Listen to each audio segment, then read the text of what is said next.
Welcome to BizTV's Beyond the Brand. I'm Kelli Phillips. Today we're joined by Ted Vanlandeghem. Ted is with the Joseph Project in Israel. The Joseph Project is Israel's #1 importer of humanitarian aid, having distributed over $170 million in aid since its founding 25 years ago. Stay with us. We'll be right back with more of BizTV's Beyond the Brand.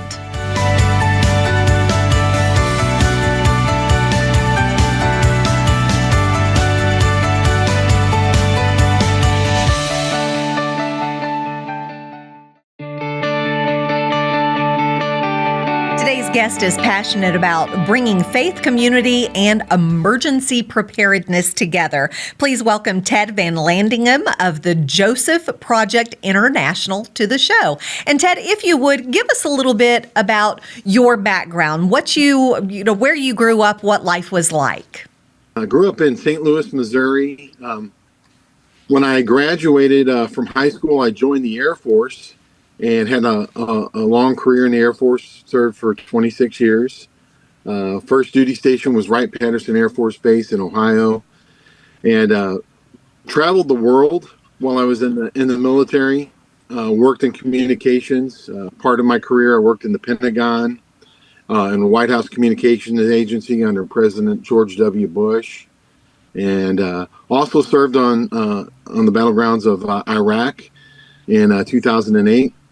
And after my career in the military, really before I left the military, I began to feel a strong call to ministry and got involved in ministry, pastored and was involved in different kinds of ministry outreaches, prison ministry, street evangelism with Jews for Jesus. And from there, felt the call to go into full-time ministry after my military career had come to an end. And full-time ministry, and then also into the Joseph Project International. Tell us what Joseph Project International is and what they do. So the Joseph Project International is a humanitarian aid ministry, which is a ministry of the Messianic Jewish Alliance of America, which is the oldest Messianic Jewish ministry in the United States. And the Joseph Project seeks to bring critical humanitarian aid to those who are suffering from terrorism, who are living below the poverty line, and whoever has a need in Israel, we're there to try to meet that humanitarian aid. The Joseph Project started in 2000. This is our 25th year doing humanitarian aid. The beginnings were pretty humble. But it has now grown to be the largest importer of humanitarian aid in Israel. And we do humanitarian aid throughout the country. We work with numerous communities, mayors, social service organizations, 120 different companies, and the government of Israel, along with a number of other ministries in Israel to distribute and provide that critical humanitarian aid. Aside from our work in Israel, we have provided humanitarian aid outside of Israel through our relief work in Ethiopia. And a few years ago, when the big earthquake hit in Turkey, we partnered with the government of Israel to deliver humanitarian aid in Turkey. And so we'll do humanitarian aid work outside of the borders of Israel as the need arises. But our primary focus is there in the land of Israel. There are lots of ministries out there, Ted. What was it about this one in particular that drew you in? It's a mixture of two things. First of all, as a Messianic Jewish believer, a Jewish person who believes that Jesus is the Messiah, it's exciting for me to partner with a ministry that has that same focus and that same heart, but also providing critical humanitarian aid. You know, my 26 years in the Air Force, I had a lot of opportunity to be overseas and see human suffering on a scope and a scale that we don't often see even here in the United States. And when you see suffering like that, you walk away as a believer feeling like you've got to do something about that. You know, you have a responsibility to rise up to meet that need as best you can with the tools you have in your hands. And so that was one of the reasons for me to partner in with the Joseph Project, not just because it's a Messianic Jewish ministry, but also because it's easing human suffering. I think the third thing would be is it's important for us as Jewish believers in Jesus to elevate the witness of Messianic Jewish believers among the government of Israel and the people of Israel, to show that Jewish people who believe in Jesus are there standing side by side with the people of Israel in their greatest time of need. As Americans, I don't think a lot of people can really understand the suffering that you've probably witnessed being in military and also serving with the Joseph Project. Can you kind of give us some insight into the suffering that you've seen and witnessed firsthand? Well, in my time in the military, I spent some time in Africa, throughout the Middle East, and got to see poverty on a level that I'd never seen during my time in the military. In Israel, Israel's seen as a strong democracy in the Middle East, an innovator of technology and medicine and science, which it is. But a lot of people don't realize that a large number of Israelis live below the poverty line. And since the attacks of October 7th, at the height, hundreds of thousands of people were internally displaced. They weren't able to live in their homes because of the sheer number of rockets and missiles that were being fired in, tens of thousands of rockets and missiles in that period. And so it wasn't safe for people to live in their homes in the north along the Gaza border. And so these people were IDPs, internally displaced people, and many of them living in gymnasiums and hotels and Airbnbs and other places, for over a year. And that's a real hardship. So we sought to come alongside those people to take care of the needs that they have, because they had to flee from their homes, in without much notice, and they weren't able to bring a lot of the things that they needed with them. And so we were there to bring, not only food, but critical humanitarian aid, household items, hygiene items, whatever the need was, to be there to meet that need. And now we're looking at trying to help people get back into their homes. Close to 90,000 people over the next year to try to get back into their homes, and a number of their homes are damaged from rockets and mortars and missiles, and so we're trying to help them financially and with furniture and other things that they might need to get back into their home. So how can individuals, Americans or other folks that may be interested in helping the Israelis get back into their home and even help them with furniture, et cetera, how can they do that?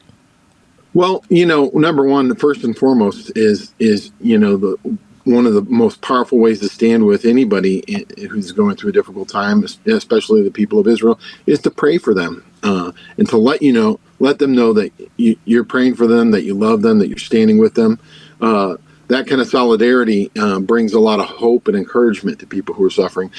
Secondly, they can partner with the Joseph Project. They can go to www.josephproject.org and go to our website, and they can see different ways that they can partner in. Right now, we're bringing in multiple shipping containers of furniture to help refurnish homes, and all other shipping containers full of critical humanitarian aid items, food items, all the things that people need to get back into their homes. And they can go to the website, josephproject.org, and partner in to be directly impacting these people who've been displaced and suffered. Do you need volunteers, boots on the ground, to help as well? Yeah, we do take volunteers at our center in Israel. We have a big humanitarian distribution center between Tel Aviv and Jerusalem. And when we take volunteers, it's better if we get volunteers that come in groups. So like if you're a part of a church group that comes over, you can come for a few days or a week or, a couple weeks if you'd like. And we'll put you to work packing critical humanitarian aid boxes. And we've got deliveries going out to all different locations on a daily basis all over the country. And you can be a part of the packing and distribution of that critical aid that people need. Ted, we've got some other questions for you about the Joseph Project, but we need to take a quick break. So will you stick around and come back and talk more about the Joseph Project International? That'd be great. All right. Thanks, Ted. We'll be right back after this.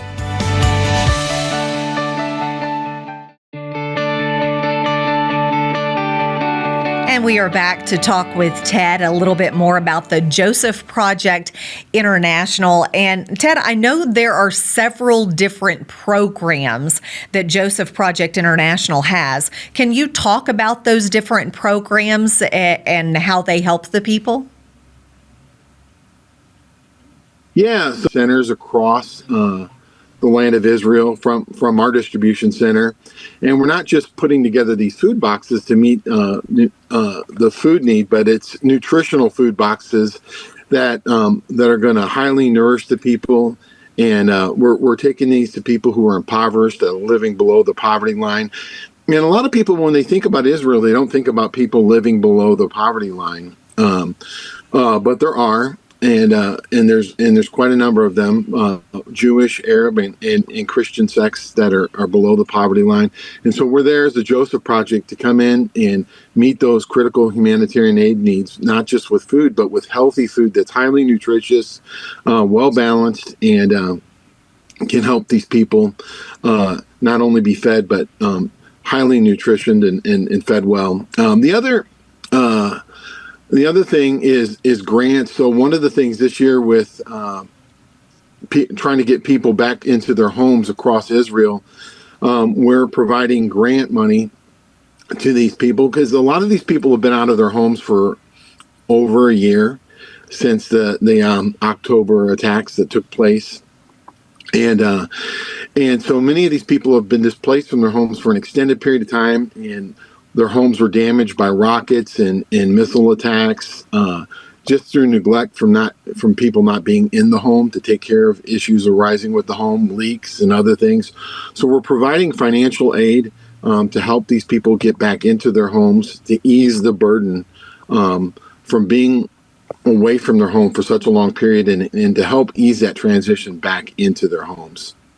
Talk a little bit about the first responder package program that you have. Yeah, so we're working with a number of different organizations in Israel that do critical first responder tasks in Israel, and we're putting together bags that we're going to be distributing to first responder units all across the nation of Israel, life-saving first responder bags that will help these first responder units in 120 communities across Israel be equipped with some of the best life-saving gear to help ease that human suffering. And so that's a big initiative that we're working on, and we're distributing bags right now, and that's going to only increase as the year goes on. Can you use corporate contributions of any sort? I feel like the answer is yes, but you can probably elaborate a little bit more on how corporations can benefit from contributing to the Joseph Project. Absolutely. We could definitely use corporate gifts. The majority of our donor base is individual givers, many from the Christian community and the church world. But large gifts from corporations could really be impactful, as we're seeking to provide, critical humanitarian aid, medical gear and equipment. A few years ago, we provided medical equipment to a number of hospitals across Israel. And it's not just the fact that we're providing this aid, but there's a cost to bring this shipping cost to bring this gear and this equipment in from around the world into Israel. And so we definitely would love to have partners who, on a corporate level, who would like to come in and be a part of providing and distributing critical humanitarian aid in Israel and throughout other parts of the Middle East and even in Ethiopia and Africa. How much aid has been provided to date? To date, we have distributed about $170 million of humanitarian aid. Since the October 7th attacks, we've distributed just over $25 million of humanitarian aid. And that increases by the day, and so we've been able to distribute a lot of humanitarian aid at a time of great critical need across the country in every community, and have a really powerful impact to ease human suffering.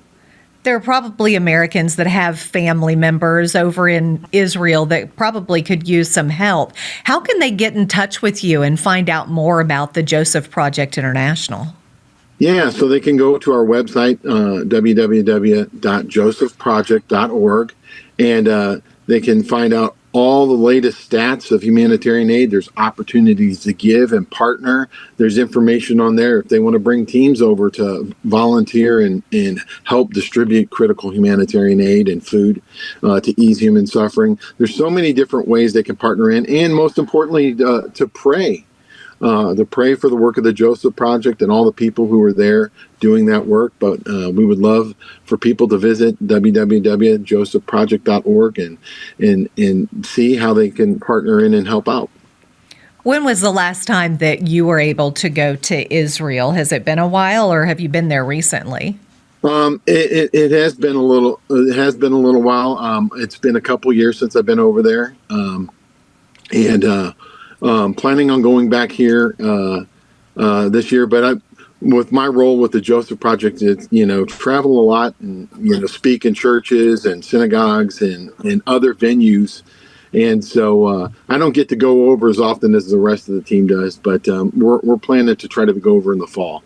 What does it do for you, though, to know that you are in part helping these folks in Israel, because they are our brothers and sisters? They just may live, halfway around the world.